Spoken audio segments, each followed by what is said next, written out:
Part 1 में आपने देखा कि कैसे मिस्टर बीस्ट ने चैलेंज लिया कि वह दुनिया की सबसे हंटेड जेल में जाएंगे और वहां 24 घंटे बिताएंगे। इस चैलेंज के चलते वह एक ऐसी जेल में गए जहां 1930 से जब तक वह जेल बंद नहीं हुई 1000 से ज्यादा लोग उस जेल में मारे गए। 300 लोगों की तो आग में जलकर मौत हुई थी। कहते हैं कि 1000 लोगों में से कई लोगों की आत्माएं आज भी वहां भटकती हैं। जब मिस्टर बीस्ट अपने दोस्तों के साथ वहां पहुंचे तो उनके दोस्तों को एक काला साया दिखा और मिस्टर बीस्ट को उस जगह से अजीबोगरीब आवाजें सुनाई दे रही थीं। अब आगे, लेकिन आगे बढ़ने से पहले, अगर आपको हमारी कहानियां अच्छी लगती हैं और मिस्टर बीस्ट को उस जगह से अजीबोगरीब आवाजें सुनाई दे रही थीं।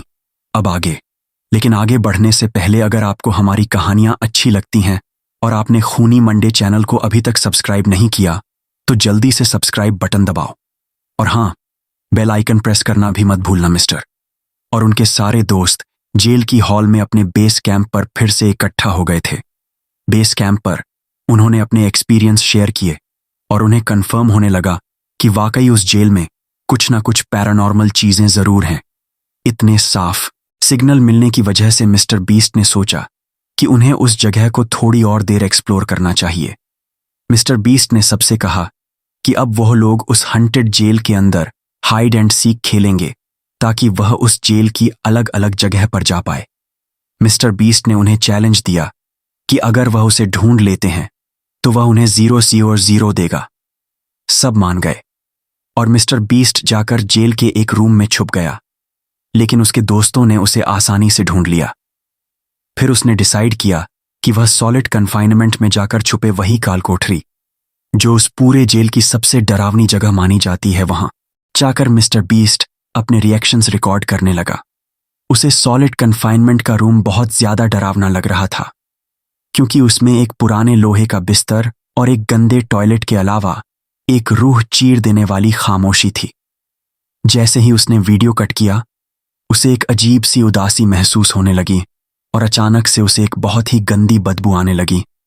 उसे ऐसा लग रहा था कि जैसे कोई जानवर सड़ रहा हो।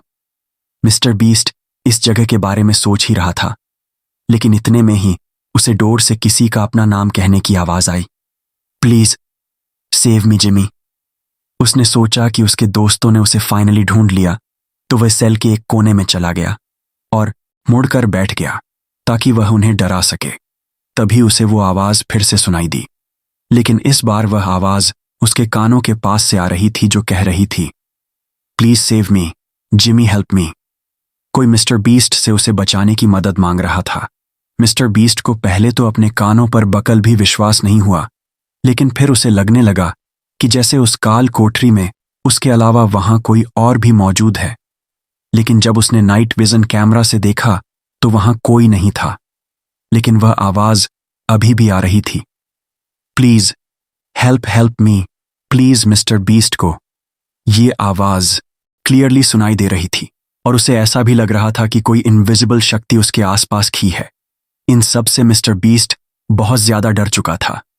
वह वहां से निकलने ही वाला था कि तभी चैडल और क्रिस उसे ढूंढते हुए आ गए और वह सब वहां से निकल गए। इस इंसिडेंट के बावजूद मिस्टर बीस्ट ने हिम्मत करके 1-2 बार और हाइड एंड सीक खेला और उस जगह की अलग अलग लोकेशंस पर वीडियो बनाई जहां सब ऑन कैमरा हंसी मजाक कर रहे थे। वहीं अंदर सबको डर लग रहा था। अब आखिरी और सबसे खौफनाक चैलेंज का टाइम आ गया था, जेम्स लॉकहार्ट के सॉलिड जेल में जाना। दोस्तों, वीडियो में आगे बढ़ने से पहले मैं आपको फ्यूजन फ्लाई के बारे में बताना चाहता हूं। अगर आप अपनी कोई नेक्स्ट ट्रिप प्लान कर रहे हो तो अलग अलग ट्रेवल वेबसाइट्स और एजेंट्स का पीछा छोड़ो और लॉग इन करो। fanfight.com में पूरा असिस्टेंसिया जेम्स 22 साल का था जब उसे ओहायो की जेल में सेल नंबर 13 में डाल दिया गया था। उसे मर्डर के आरोप में 15 साल की कैद दी गई थी, लेकिन लोगों की माने तो निर्दोष था। साथ वह उस जेल में बिल्कुल भी रह नहीं पाता था। एक दिन उसने जेल के फर्नीचर के स्टोर से पेंट थिनर लिया और खुद पर डालकर माचिस जला दी। उसने अपने सेल के अंदर ही अपने आप को जलाकर मार डाला। कहते हैं कि उसकी आत्मा आज तक उस सेल में कैद है। जेम्स लोखट की यही कहानी सुनकर मिस्टर बीस्ट और उसके दोस्त जेम्स के सेल में पहुंचे, पर उनके उस सेल के पास पहुंचते ही जेल के अंदर बहुत से कबूतर और बर्ड्स आ गए और उसी सेल के बाहर इधर उधर घूमकर शोर मचाने लगे।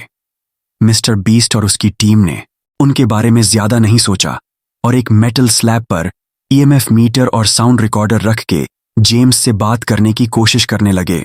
उन्होंने उससे कुछ सवाल पूछे और अचानक ही ईएमएफ मीटर जोरों से ब्लिंक करने लगा।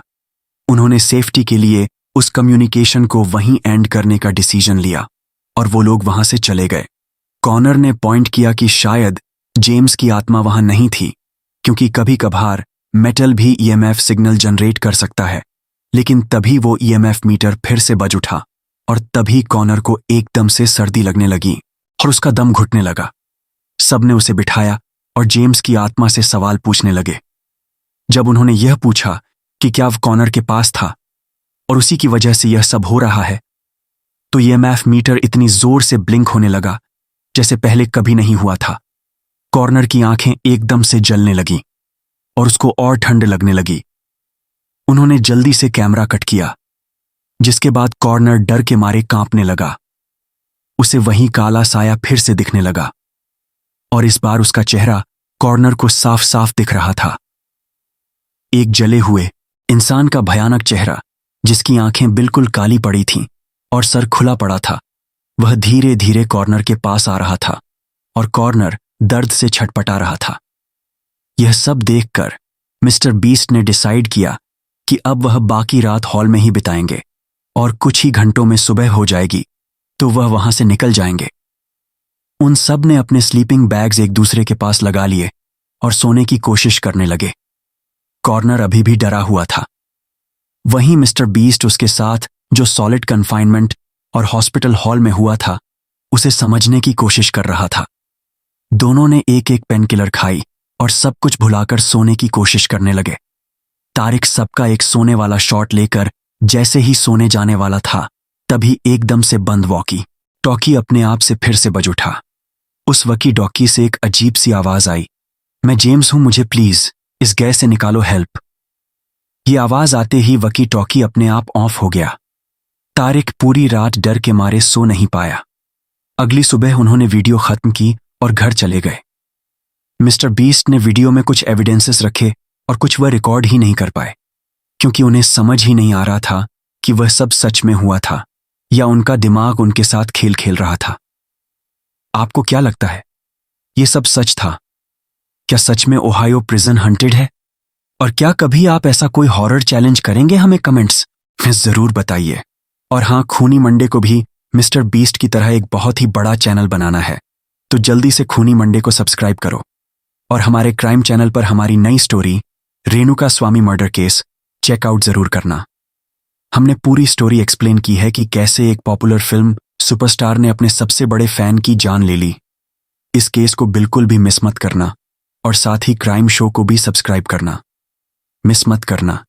और अगर आपको ये वीडियो अच्छी लगी तो हमारा चैनल खूनी मंडे सब्सक्राइब करना बिल्कुल मत भूलना।